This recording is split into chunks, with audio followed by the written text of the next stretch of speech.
भरून काढायचं आणि ते मी करीन. पहिला आवाज लोकसभेमध्ये माझ्या शेतकरी बांधवांचा जाईल आणि आरक्षणाचा जाईल, हे मी तुम्हाला शब्द देतो.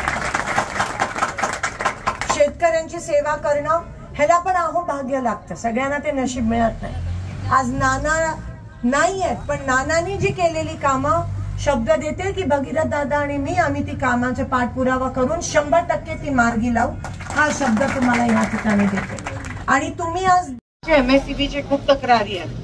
कोणाचं डीपी जळाला त्यांना अजून मिळालं नाहीये, डीपी उघडा आहेत, फ्यूज आणि मेंटेनन्सची कामं झाली नाहीयेत. काही DPDC मध्ये जी कामं पाठवले त्याला मंजुरी मिळाली नाहीये. लोक आता वैतागले तिकडे आणि MSCBची सर्वात जास्त तक्रारी आहे. तर कसं करायचं? आणि ज्या मॅडम आहेत त्या जरा नवीन आहेत, त्यांना माहित नाही. ते पठाण म्हणून वायरमॅन आहे, ते त्यांना पण म्हणजे मला असं वाटतं जोपर्यंत तुम्ही याच्यात लक्ष घालत नाही तोपर्यंत ते होत नाही. जरा उद्या साईट व्हिजिट करा ना उद्यापर्यंत. आणि जेवढे आहेत आता माझ्याकडे जवळजवळ 12-18 आले, तर मी पण तुम्हाला पाठवते आणि तुम्ही उद्या साईट व्हिजिट करून लवकरात लवकर. गाडगे जी म्हणून आहे, तुमचं नाव विभीषण कारजी आहे, त्यांचं गाडगे डीपीचं काम आहे, ते महत्वाचं आहे. ते पण ते DPDC मध्ये खूप महिन्यापासून सिंगल फेज भगीरथ स्कीम मध्ये आहे.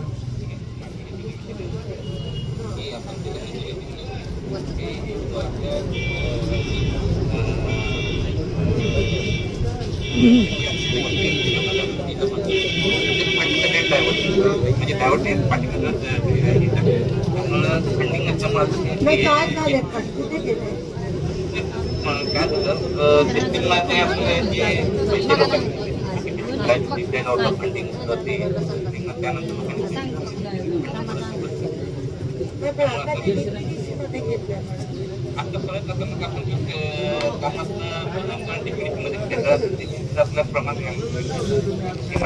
मग ते कसं करणार लवकरात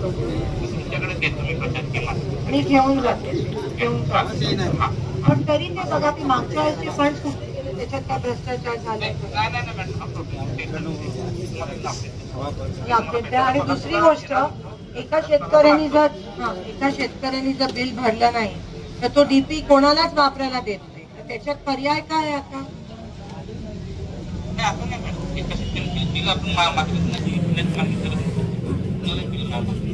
नाही, पण डीपीचा कट केला आहे तिथे सगळ्यांना, कोणालाच मिळालं नाहीये.